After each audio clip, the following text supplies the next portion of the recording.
Organic के सबसे ज़्यादा इंपॉर्टेंट टॉपिक्स। ये टॉपिक्स अगर अच्छे से करके चले जाते हो, जो इस वीडियो में समझा भी रही हूँ, तो आप लोगों के ऑर्गेनिक का जितना भी पोर्शन आएगा एग्जाम में वो सारा आप क्लियर कर सकते हो। तो सबसे पहला चैप्टर देखो, शुरू करेंगे हेलो एल्केन्स और हेलो एरीन्स के साथ। देखो, सबसे पहली चीज़ जो हमें पता होना चाहिए वो है एल्काइल हैलाइड्स, एलाइल हैलाइड्स और बेंजाइल हैलाइड्स के बारे में। अब ये तीनों में हमारे पास जो हेलोजन अटैच्ड होता है वो अटैच्ड होता है sp3 कार्बन से।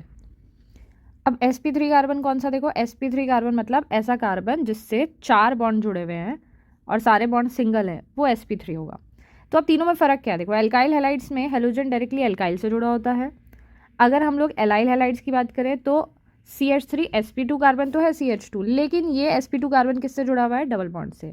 अगर यही sp2 कार्बन बेंजीन से अटैच हो जाएगा तो हम उसे बेंजाइल हैलाइड्स बोल देंगे। मेरे हिसाब से तीनों में डिफरेंस समझ पा रहे होंगे। एल्काइल हैलाइड्स, हेलोजन जुड़ा है डायरेक्टली एल्काइल से।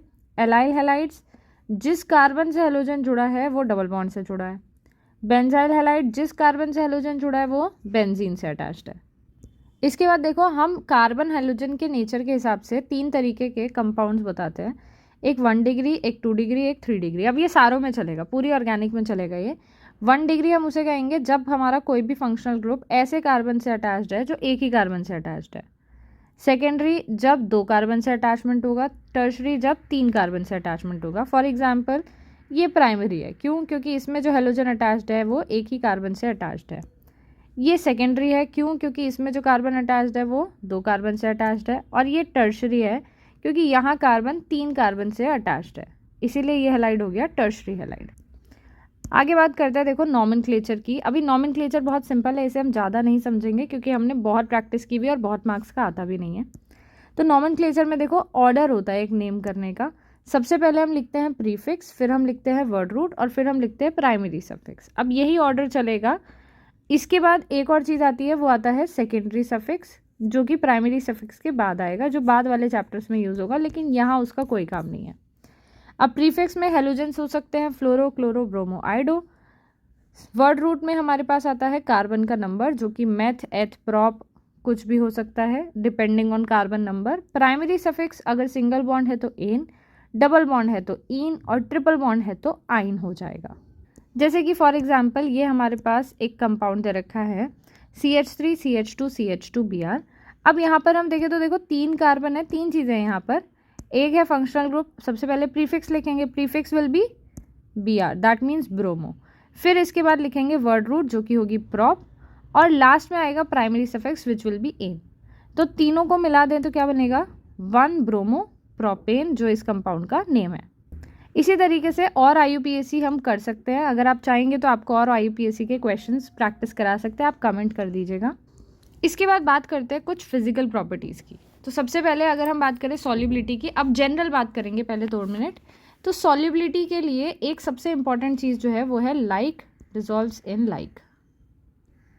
अब लाइक डिजॉल्व्स इन लाइक का मतलब क्या होता है कि अगर मेरे पास कोई चीज़ पोलर होती है तो वो पोलर में डिजॉल्व होती है, और कोई भी चीज़ नॉन पोलर होगी तो वो नॉन पोलर में डिजॉल्व होगी।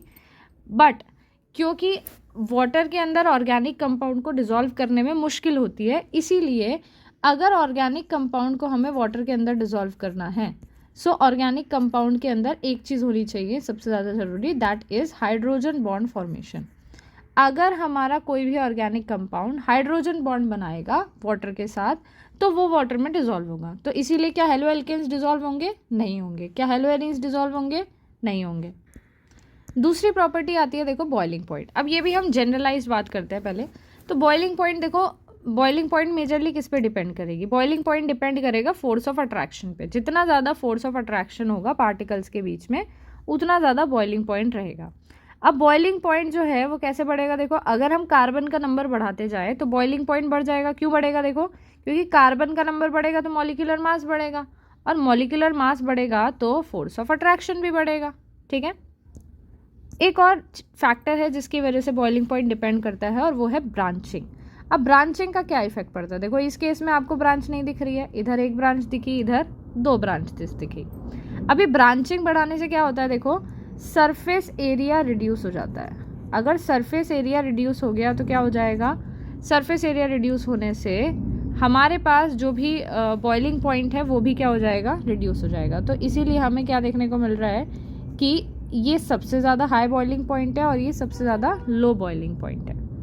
अब देखो यही सेम चीज़ें हम आगे वाले चैप्टर्स में भी बार बार अप्लाई करेंगे। इसके बाद आती है देखो बात methods of preparation of alkyl halides.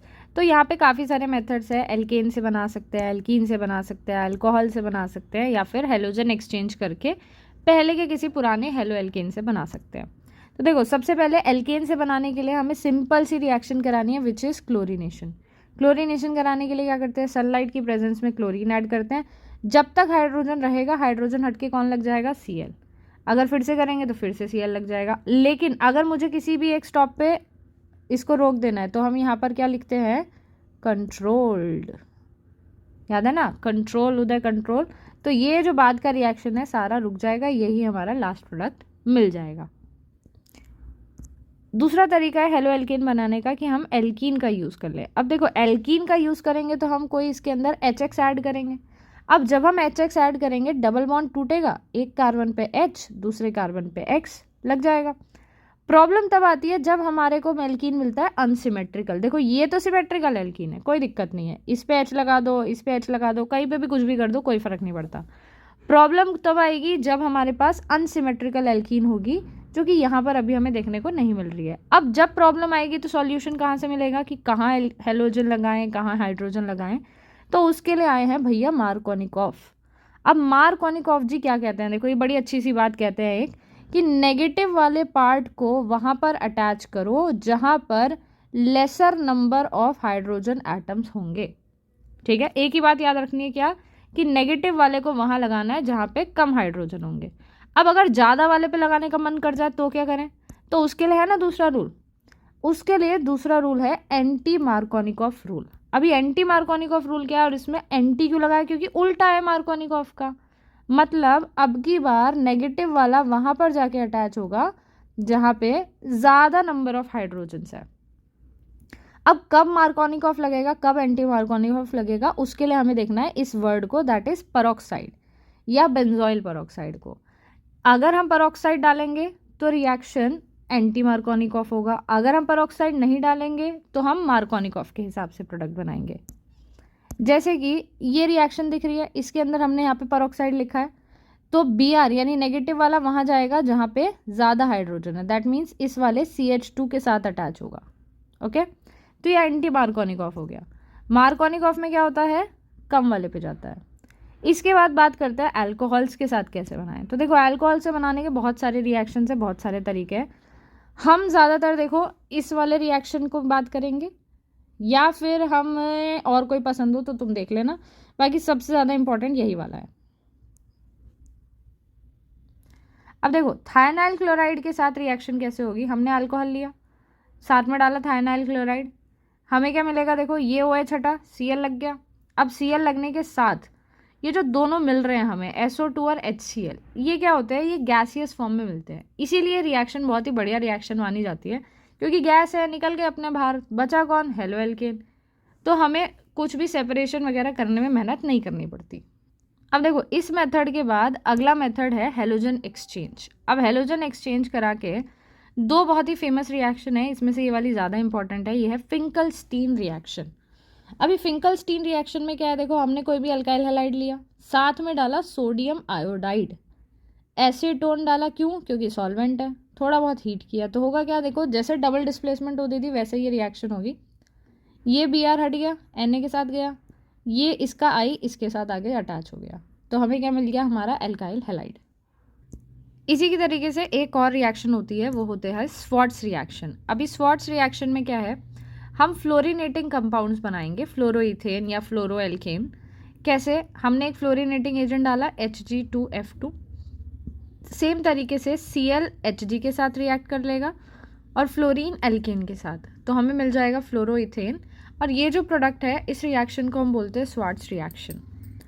इसके बाद देखो जो नेक्स्ट सबसे ज़्यादा इंपॉर्टेंट टॉपिक है इस चैप्टर का, वो है न्यूक्लियोफिलिक सब्सटीट्यूशन रिएक्शन। अभी नाम से पता चल रहा है, देखो एक न्यूक्लियोफाइल है और वो सब्सटीट्यूट हो रहा है, तो न्यूक्लियोफिलिक सब्सटीट्यूशन रिएक्शन में हमारे पास ये रहा न्यूक्लियोफाइल, इसको हमने किसी भी अल्काइल हैलाइड पे रिएक्ट कराया, तो क्या होगा, देखो न्यूक्लियोफाइल इस हेलोजन की जगह लग जाएगा और हेलोजन निकल जाएगा बाहर। जैसे कि फॉर एग्जांपल लेट्स से हमारे पास हमने अल्काइल हैलाइड लिया, वाटर की रिएक्शन कराई। अभी वाटर समझने में नहीं आ रहा होगा अच्छे से, वाटर को मैं ऐसे लिख दूँ HOH, OH पे माइनस H पे प्लस, ठीक है। तो होगा क्या, ये हेलोजन इस H के साथ निकल गया, HX बना दिया और हमें क्या मिल गया, हमारा अल्कोहल। अब ये जो रिएक्शन होती है इसमें रिएक्टिविटी का क्या ऑर्डर होता है, तो देखो अगर हम हेलोजेंस के केस में बात करें तो हमारे पास जो एल्काइल आयोडाइड होगा वो सबसे ज़्यादा रिएक्टिव है। क्यों है सबसे ज़्यादा रिएक्टिव, क्योंकि इसका बॉन्ड आसानी से ब्रेक हो जाता है, जिसकी वजह से ये क्या है, बेस्ट लिविंग ग्रुप। बट जो एल्काइल फ्लोराइड है ये क्या है, बेकार लिविंग ग्रुप है, बॉन्ड टूटता ही नहीं है, बॉन्ड टूटेगा ही नहीं तो रिएक्शन कैसे करेगा, तो इसीलिए लिविंग ग्रुप बेकार है। जबकि अगर हम एल्काइल के बेसिस पे बात करें तो हमारे पास जितना भी प्राइमरी एल्काइल है, यानी जितने छोटी से छोटी चेन होगी वो उतने ज़्यादा अच्छे से रिएक्शन करेंगे। अब अगर प्राइमरी होगा तो वो बेटर है, सेकेंडरी उससे बेकार, टर्शरी सबसे बेकार तरीके से रिएक्शन करेगा। अब ये वाला सिर्फ इसीलिए इंपॉर्टेंट नहीं है क्योंकि यहाँ तक हम पढ़ते हैं, इसके आगे हम इसमें बात करते हैं दो तरीके के मैकेनिज्म की। अब वो दो तरह के मैकेनिज्म कौन है, देखो वो दो तरह के मैकेनिज्म है SN2 और SN1 की। SN2 का मतलब है बायमोलिकुलर रिएक्शन रहती है, SN1 में यूनिमोलिकुलर रिएक्शन होती है। तो यहाँ पे तीन चीज़ें हमें समझनी है, सब्सटीट्यूशन हो रहा है यहाँ पे, N डिनोट कर रहा है न्यूक्लियोफिलिक सब्सटीट्यूशन है इसको। अब ये जो 1 और 2 है ये रिएक्शन काइनेटिक्स यानी कि फर्स्ट ऑर्डर है सेकंड ऑर्डर है उसको डिनोट कर रहे हैं। अब इन्हीं के बारे में और ज़्यादा समझते हैं पहले, क्योंकि ये बहुत ज़्यादा इंपॉर्टेंट टॉपिक है इस चैप्टर का। तो देखो जब हम न्यूक्लियोफिलिक सब्सटीट्यूशन की बात करते हैं तो ये तो हमें पता है कि ये एक सब्सटीट्यूशन रिएक्शन है जिसके अंदर हम कोई भी न्यूक्लियोफाइल डालेंगे और एल्काइल हैलाइड में रिएक्शन कराएंगे तो क्या होगा, हेलोजन हट जाएगा, न्यूक्लियोफाइल अटैच हो जाएगा, ठीक है। अब यहाँ पर वही दो तरह के मैकेनिज्म होते हैं मेजरली जिसकी हम बात करते हैं SN2 और SN1। SNI को हम यहाँ पर नहीं पढ़ेंगे। पहला है देखो SN1 मैकेनिज्म, मतलब सब्सटीट्यूशन न्यूक्लियोफिलिक यूनिमोलिकुलर। कब होता है, तो इसके लिए हमें ये पता है मैकेनिज्म के लिए कि ये यूनिमोलिकुलर है, रेट डिपेंड करता है इसका मतलब सिर्फ और सिर्फ एक ही स्पीशीज़ पर, और वो एक स्पीशीज़ कौन है, हमारा एल्काइल हैलाइड, ठीक है। तो अभी क्या होगा, ये फर्स्ट ऑर्डर रिएक्शन है, हमारे पास एल्काइल हैलाइड पर ही सिर्फ और सिर्फ जो रेट है वो डिपेंड करता है, न्यूक्लियोफाइल यहाँ पर पार्टिसिपेट नहीं करेगा। अब देखो ये रिएक्शन दो स्टेप्स में होती है।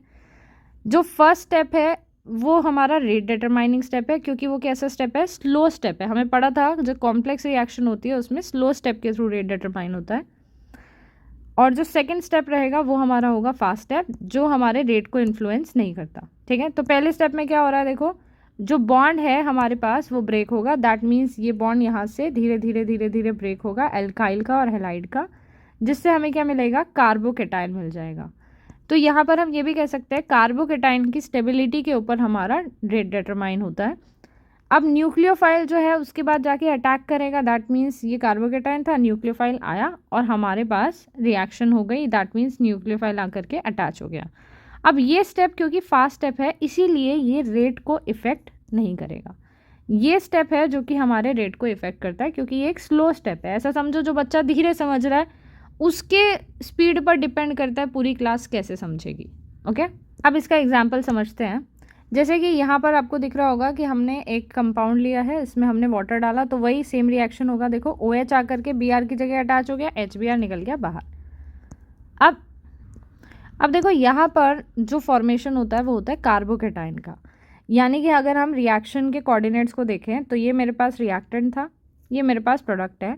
तो पहले क्या हुआ, बहुत ज़्यादा एक रिएक्टिविटी आई है, दैट मीन्स बहुत ज़्यादा अनस्टेबिलिटी आई, फिर एक इंटरमीडिएट यहाँ पर बीच में देखने को मिला विच इज़ कार्बोकेटाइन। तो अगर हम इस कार्बोकेटाइन की बात करें तो ये कार्बोकेटाइन क्या है, देखो यहाँ पर रिएक्टिव इंटरमीडिएट है जो कि एक पॉजिटिवली चार्ज कार्बन है, इसकी हाइब्रिडाइजेशन होती है sp2, दैट मीन्स ये प्लेनर स्ट्रक्चर होता है। आपको देखने को मिल रहा होगा ये प्लेनर स्ट्रक्चर है, जो वैकेंट ऑर्बिटल्स हैं ये परपेंडिकुलरली अरेंज्ड है। अब कार्बोकेटाइन की स्टेबिलिटी हमें पता है 3 डिग्री कार्बोकेटाइन सबसे ज़्यादा स्टेबल होता है, फिर 2 डिग्री और फिर 1 डिग्री और फिर 0 डिग्री एक तरीके से। क्यों, क्योंकि हाइपर कॉन्जुगेशन के थ्रू स्टेबिलिटी 3 डिग्री वाले की ज़्यादा होती है, फिर 2 डिग्री वाले की, फिर 1 डिग्री एंड फिर सो ऑन 0 डिग्री। तो अगर हम कार्बोकेटाइन की बात करें हमें पता है ये प्लेनर है, तो अगर मैं अटैक कराऊंगी, समझ रहे हो बात को, क्योंकि ये प्लेनर है तो अटैक दोनों साइड से हो सकता है। तो दोनों साइड से अटैक होने की वजह से हमें यहाँ पर रेसिमिक मिक्सचर देखने को मिलता है, और ये बहुत ही ज़्यादा इम्पॉर्टेंट बात है कि यहाँ पर हमें रेसिमिक मिक्सचर देखने को मिलता है। नेक्स्ट बात करते हैं, देखो जो रेट डिपेंड कर रहा है, ये भी बहुत इंपॉर्टेंट बात है कि रेट कार्बोकेटाइन की स्टेबिलिटी पे डिपेंड करता है। दैट मीन्स कि अगर मेरे पास 3 डिग्री है तो वो रिएक्शन जल्दी करेगा, फिर 2 डिग्री और फिर 1 डिग्री। सो ये रेट बहुत ज़्यादा इंपॉर्टेंट है, ये वाली बात बहुत ज़्यादा इंपॉर्टेंट है। और रेसिमिक मिक्सचर मिलता है, ये तो बहुत ही ज़्यादा इंपॉर्टेंट बात है, किसके लिए, हमारे SN2 मैकेनिज्म के लिए। अब यहाँ पर अगर देखो कार्बोकेटाइन में रेजोनेंस हो जाए तो स्टेबिलिटी और ज़्यादा बढ़ जाती है, लेकिन ये बात हमारे से बोर्ड में बहुत कम ही पूछते हैं, तो आगे बढ़ते हैं। नेक्स्ट बात करते हैं, देखो ऑर्डर ऑफ रिएक्टिविटी फिर से समराइज करते हैं, जो कि किस पे डिपेंड कर रही है, कार्बोकेटाइन की स्टेबिलिटी पे। तो रिएक्टिविटी का ऑर्डर क्या, देखो 3 डिग्री, फिर 2 डिग्री, फिर 1 डिग्री और फिर 0 degree. That means tertiary, secondary, primary और फिर मिथाइल। इसके बाद बात करते हैं SN2 मैकेनिज्म की। अब SN2 मतलब बाय मोलिकुलर रिएक्शन हो गई, that means molecularity of reaction is 2। अब यहाँ पर स्ट्रॉन्ग न्यूक्लियोफाइल भी होना चाहिए, क्योंकि न्यूक्लियोफाइल की रिएक्टिविटी पर भी रिएक्शन डिपेंड करेगी। अब यहाँ पर क्या है, देखो मेरे पास कोई भी, अब क्योंकि दोनों की रिएक्टिविटी पे डिपेंड कर रहा है, तो देखो हमारे पास क्या होगा, बैक साइड अटैक होगा। ये मेरे पास सबस्ट्रेट है, पीछे से आया OH माइनस। अब जब ये पीछे से आया तो थोड़ा थोड़ा बॉन्ड OH के साथ बनने लगा, और ये जो X था इसके साथ बॉन्ड टूटने लगा। ये जो बीच की स्टेज है इसे हम कहते हैं ट्रांजिशन स्टेज। अब होगा क्या, देखो कुछ टाइम बाद ये X तो पूरा निकल जाएगा और OH यहाँ पर आकर के अटैच हो जाएगा। तो दैट मीन्स इस केस में अगर हम बात करें तो हमें क्या देखने को मिल रहा है कि पहले X हमारा ऑपोजिट साइड पे जुड़ा था, अब OH जो है वो डिफरेंट साइड पे अटैच है, जिसका मतलब हमें यहाँ पर इन्वर्जन ऑफ कॉन्फ़िगरेशन देखने को मिल रहा है। दैट मीन्स ये जो कॉन्फ़िगरेशन है ये पूरा बदल गया है। सो अगर हम फिर से रिवाइज करें SN2 मैकेनिज्म को, तो हमने कहा यहाँ पे 1 स्टेप कंसर्टेड मैकेनिज्म हो रहा है, कोई अलग अलग स्टेप नहीं है। इसी स्टेप में न्यूक्लियोफाइल अटैक भी होगा और लीविंग ग्रुप का रिमूवल भी होगा। ये OH पीछे से आके अटैक कर रहा है, ठीक है, तो OH यहाँ पीछे आके अटैच हो गया, Br यहाँ से निकल गया, जिसकी वजह से हमें क्या देखने को मिल रहा है, समझ पा रहे हो, इन्वर्जन ऑफ केमिस्ट्री या इन्वर्जन ऑफ कॉन्फ़िगरेशन हमें देखने को मिल रहा है। अब इस मैकेनिज्म की बात करें तो यहाँ पर क्योंकि ऑपोजिट साइड से अटैक होता है, तो अभी बीच के स्टेज को देखते हैं। तो देखो अभी रिएक्शन को अगर हम बात करें तो यहाँ हमें बीच में मिलता है ट्रांजिशन स्टेट, और क्योंकि ट्रांजिशन स्टेट को इंटरमीडिएट नहीं है तो यहाँ बीच में आपको दिख ही नहीं रहा होगा कहीं स्टेबिलिटी आते हुए, हमेशा एनर्जी सिर्फ और सिर्फ हाई हुई है। तो SN2 मैकेनिज्म अगर हमें क्लियर है तो हमें स्टीरियो केमिस्ट्री समझ आ गई है यहाँ पर कि हमें क्या देखने को मिलता है, ऑपोजिट साइड से लीविंग ग्रुप निकल जाता है और अटैक जो हो रहा है वो डिफरेंट साइड से हो रहा है, तो इसीलिए यहाँ इन्वर्जन ऑफ कॉन्फ़िगरेशन देखने को मिलती है। दैट मीन्स अगर पहले इस तरीके से था, आप अम्ब्रेला से समझ सकते हो कि अगर ये इनिशियल स्टेज थी तो ये क्या होगी, फाइनल स्टेज। तो दैट मीन्स हमारे पास जो कॉन्फ़िगरेशन है वो ऑपोजिट हो चुकी है, इन्वर्जन, जबकि SN1 में हमें रिटेंशन और इन्वर्जन दोनों देखने को मिले थे। दैट मीन्स रेसिमिक मिक्सचर देखने को मिला था। अब बात करते हैं इसके ऊपर रिएक्टिविटी किस तरीके से हम समझेंगे। तो यहाँ पर जो रिस्पॉन्सिबल इफेक्ट है वो है स्टीरिक इफेक्ट। अब स्टीरिक इफेक्ट कैसे पड़ेगा, देखो प्राइमरी अगर हम लोग बात करें यहाँ पर ईजिली आकर के न्यूक्लियोफाइल अटैक कर सकता है क्योंकि हाइड्रोजन छोटे छोटे हैं, बट प्राइमरी कंपाउंड में क्या हुआ, एक हमारे पास बड़ा सा CH3 लग गया, लेकिन अभी भी काफ़ी स्पेस है, फिर भी रिएक्शन हो सकती है। सेकेंडरी में 2 ग्रुप आकर के लग गए तो रिएक्शन करना और मुश्किल हो गया क्योंकि न्यूक्लियोफाइल को जगह ही नहीं मिली रिएक्ट करने की। टर्शरी के केस में 3 न्यूक्लियोफाइल आकर के अटैच हो गए या 3 बल्कि ग्रुप्स आके अटैच हो गए, जिसकी वजह से न्यूक्लियोफाइल को बिल्कुल भी जगह नहीं मिल रही है अंदर जाकर के रिएक्शन करने की। सो इसीलिए अगर हम समझने की कोशिश करें तो रिएक्टिविटी ऑर्डर क्या होगा, देखो सो रिएक्टिविटी ऑर्डर होगा, इसका रिएक्टिविटी है 150, इसकी है जस्ट 1, इसकी रिएक्टिविटी है 0.01, मतलब और कम हो गई, टर्शरी की सबसे ज़्यादा कम। So order of reactivity is सबसे ज़्यादा मिथाइल और सबसे कम टर्शरी। ओके, तो अगर हम डिफरेंशिएट करें दोनों में SN1 वर्सेस SN2, तो देखो मैकेनिज्म की बात करें तो यूनिमोलिकुलर है किसमें, SN1 में, बायमोलिकुलर है SN2 में। रिएक्शन की बात करते हैं, देखो रेट ऑफ रिएक्शन में SN1 में डिपेंड करता है सबस्ट्रेट पे, सबस्ट्रेट मतलब हमारा जो एल्काइल हैलाइड है उस पर। SN2 में न्यूक्लियोफाइल और सबस्ट्रेट दोनों पे डिपेंड करता है। न्यूक्लियोफाइल देखो SN1 में कैसे भी न्यूक्लियोफाइल से काम चल जाएगा, SN2 में हमें स्ट्रॉन्ग न्यूक्लियोफाइल चाहिए।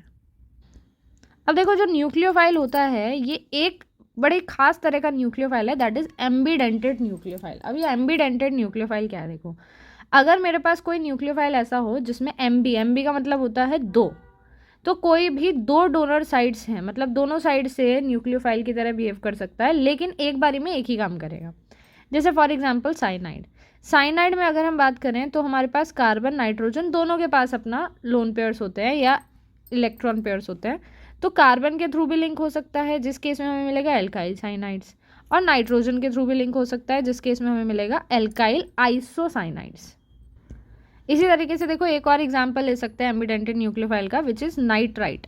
अब नाइट्राइट के केस में भी देखो दो लिंकेज हो सकते हैं, नाइट्रोजन के थ्रू हो सकता है और ऑक्सीजन के थ्रू भी हो सकता है। अगर ऑक्सीजन के थ्रू होता है तो नाइट्राइट बोलते हैं, और नाइट्रोजन के थ्रू होता है तो नाइट्रो बोलते हैं।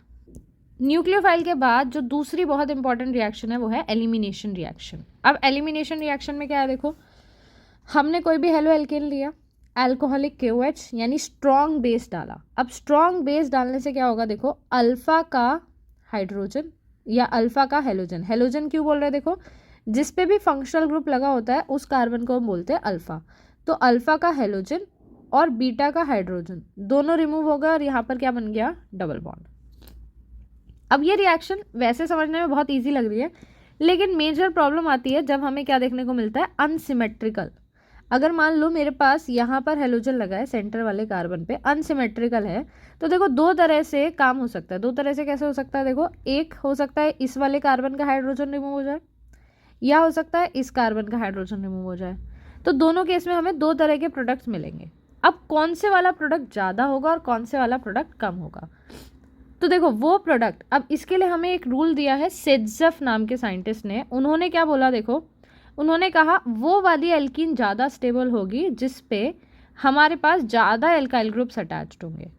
मतलब कि अगर मेरे पास ये दो प्रोडक्ट्स बन रहे थे तो ये वाला प्रोडक्ट होगा मेजर प्रोडक्ट और ये होगा माइनर प्रोडक्ट, क्योंकि इसमें हमारे पास दो एल्काइल ग्रुप जुड़े हुए हैं, इसके अंदर हमारा बस एक ही एल्काइल ग्रुप अटैच्ड है। नेक्स्ट रिएक्शन की बात करते हैं ग्रिग्नार्ड रिएजेंट के साथ। अब ग्रिग्नार्ड रिएजेंट कैसे बनाएंगे, देखो अब यहाँ से ये वाला पार्ट भी इंपॉर्टेंट है क्योंकि इस पर क्वेश्चन पूछते हैं। हमारे पास है अल्काइल हैलाइड, साथ में हमने मैग्नीशियम के साथ रिएक्शन कराई in presence of dry ether. होगा क्या, देखो मैग्नीशियम इन दोनों के बीच में आकर के बैठ जाएगा और क्या बना देगा, RMgX, that means Grignard reagent. अब ये ग्रिग्नार्ड रिएजेंट वैसे तो बहुत काम का है, लेकिन इसे हमें एक चीज़ से बचाना है, वो है पानी।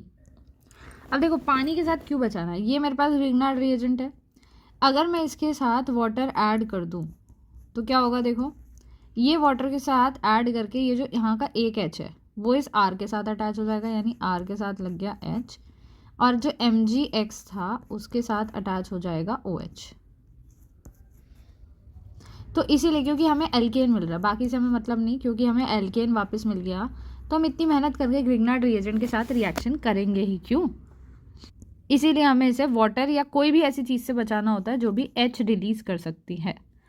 अगली देखो मोस्ट इंपॉर्टेंट रिएक्शन है वुड्स रिएक्शन। अभी नाम तो सुना ही होगा, 11th से पढ़ते आ रहे हो।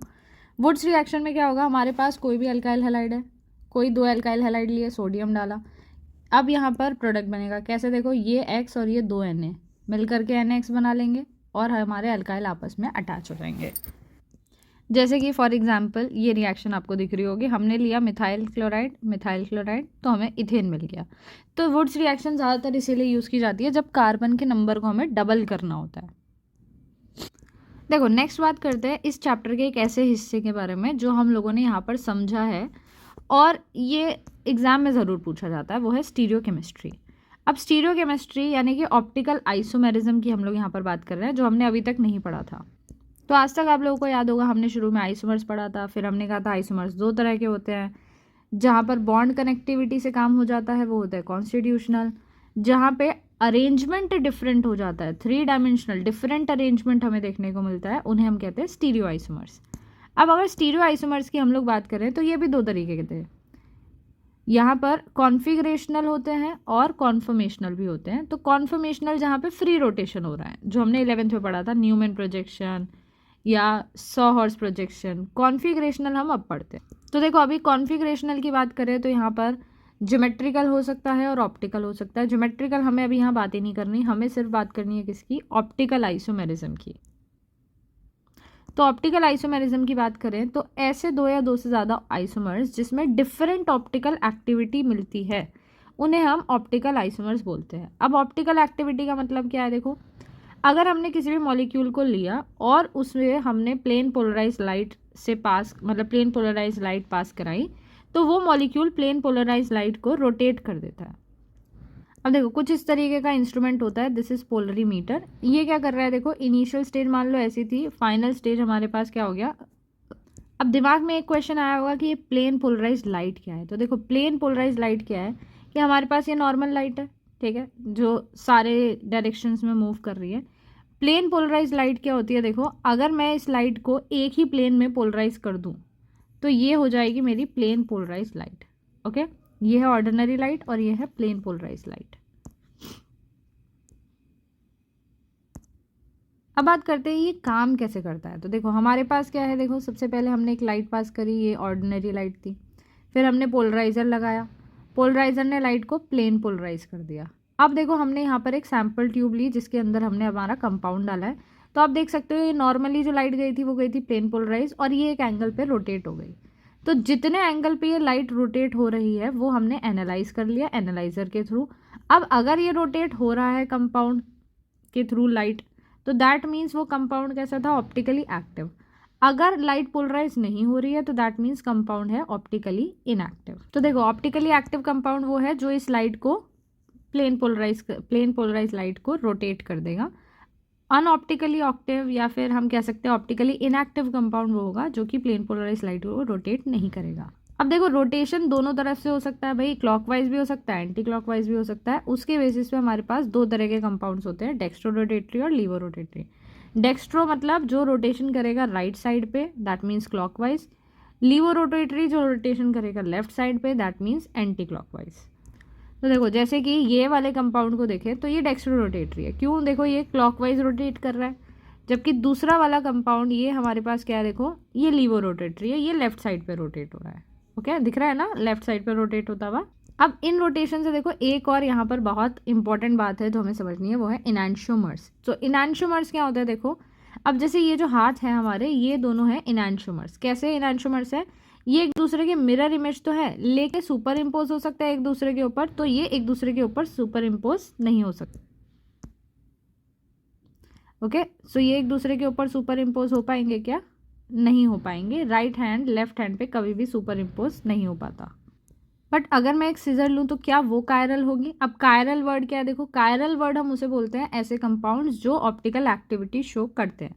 तो क्या एक सीजर कायरल है, तो हाँ या नहीं, तो सीजर कायरल है। अब क्या यहाँ पर अगर हम बात करें एक बटरफ्लाई की, तो क्या बटरफ्लाई कायरल है, तो बटरफ्लाई कायरल नहीं है। क्यों नहीं है, देखो ये कायरल, क्योंकि ये सुपर इम्पोज हो सकती है, एक दूसरे के ऊपर ओवरलैप कर जाएगी जिसकी वजह से हमारी बटरफ्लाई कायरल नहीं होगी। ओके, सो बटरफ्लाई सिमेट्रिक है, इसको हम हाफ में कट भी कर सकते हैं, ये भी एक रीज़न है कि ये कायरल नहीं है।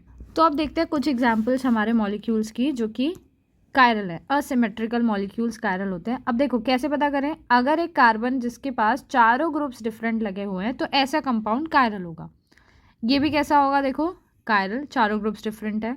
ये लैक्टिक एसिड भी कैसा है, देखो कायरल, चारों ग्रुप्स डिफरेंट है। This compound is also chiral. तो कायरल का मतलब क्या है, chiral that means CHIRAL। Chiral का मतलब है जब चारों ग्रुप, 4 ग्रुप्स जो भी हमने मेंशन किए हुए हैं एक कार्बन के आसपास, वो डिफरेंट है। तो ये वाला जो कार्बन होगा मेरा कायरल होगा। इस पर क्वेश्चन बहुत आता है तो बहुत ध्यान से इसको समझ लो। तो देखो एक और एग्जांपल समझते हैं। ये हमारे पास कंपाउंड है, लेट्स से हमने कहा ब्रोमोक्लोरोफ्लोरोमीथेन है। अब क्या ये एक दूसरे के सुपर, अब देखो इनैंशियोमर्स क्यों होंगे, ये हमने मिरर लगाए, ये इनके मिरर इमेजेस हैं। ये ब्लू वाला पार्ट ऑपोजिट साइड पे जाएगा, ये ग्रे वाइट वाला पार्ट सेम साइड पे आएगा, ठीक है। अब क्या ये कायरल है कि नहीं, तो कायरल है। देखो क्यों है, क्योंकि चारों ग्रुप्स जो है वो डिफरेंट है। तो क्या ये एक दूसरे की non super impose mirror images बनाएंगे, चेक करते हैं। देखो मिरर इमेजेस हमने देखी थी, क्या वो एक दूसरे पर सुपर इम्पोज हो सकते हैं ये मिरर इमेजेस? तो सुपर इम्पोज करके अगर हम देखें तो नहीं हो पा रहा है। तो ये जो वाइट वाला पार्ट है ब्लू वाले के साथ क्लैश हो रहा है। तो क्योंकि ये सुपर इम्पोज नहीं हो रहे हैं इसीलिए क्या होंगे ये एक दूसरे के एनांशोमर्स, दैट मीन्स ये कायरल होंगे। लेकिन ऑन दी अदर हैंड अगर मैं कंपाउंड ले लूँ ब्रोमोक्लोरोमीथेन, सो ब्रोमोक्लोरोमीथेन में देखो क्या मिल रहा है हमें, दो ग्रुप सेम है। अब दो ग्रुप सेम होने से क्या फ़र्क पड़ेगा, देखो ये मिरर इमेजेस अगर हम इन दोनों कंपाउंड्स की देखें तो क्या ये एक दूसरे पर सुपर इम्पोज हो पाएंगी? तो हाँ, ये एक दूसरे पे बहुत ईजिली सुपर इम्पोज हो पाएंगी, इसीलिए कैसे हैं ये अकायरल है। सिमिलरली देखो एक और एग्जाम्पल लेते हैं। अब की बार हम बात करें ब्रोमोमीथेन की। सो ब्रोमोमीथेन में क्या है, देखो एक ये रहा ब्रोमो, बाकी हाइड्रोजन ही लगे हुए हैं सिर्फ और सिर्फ। मिरर इमेजेस हम देख सकते हैं। अब क्या ये मिरर इमेजेस एक दूसरे पर सुपर इम्पोज हो पाएंगी? तो हाँ, बहुत आराम से हो पाएंगी, जिसकी वजह से ये भी कैसा है, अकायरल है। सो हम कह सकते हैं कि अगर हमारे पास कायरलिटी की बात करें तो that means mirror images non super imposable होने चाहिए, तो वो कंपाउंड ऑप्टिकली एक्टिव होंगे और ऑप्टिकल एक्टिविटी शो कर पाएंगे। इसी चीज़ को हम फिशर प्रोजेक्शन के थ्रू भी डिटरमाइन कर सकते हैं। फिशर प्रोजेक्शन में हम 2D रिप्रेजेंटेशन करके भी दिखा सकते हैं। तो जैसे कि अब आई होप सो आप लोगों को ये वीडियो बहुत ज़्यादा हेल्पफुल लगी होगी। सो आगे के चैप्टर्स के लिए प्लीज़ इस चैनल को सब्सक्राइब कर दो, और जो भी तुम्हारे फ्रेंड्स हो जिन्हें भी तुम्हें लगता है ऑर्गेनिक रिवीजन करने की बहुत ज़्यादा ज़रूरत है, इंपॉर्टेंट टॉपिक्स जानने की ज़रूरत है, तो उन्हें ये वीडियोस प्लीज़ शेयर कर दो, बिकॉज इस वीडियो के अंदर सारे इंपॉर्टेंट रिएक्शंस कवर्ड हैं जो भी इस चैप्टर के अंदर हैं। So thank you and bye bye.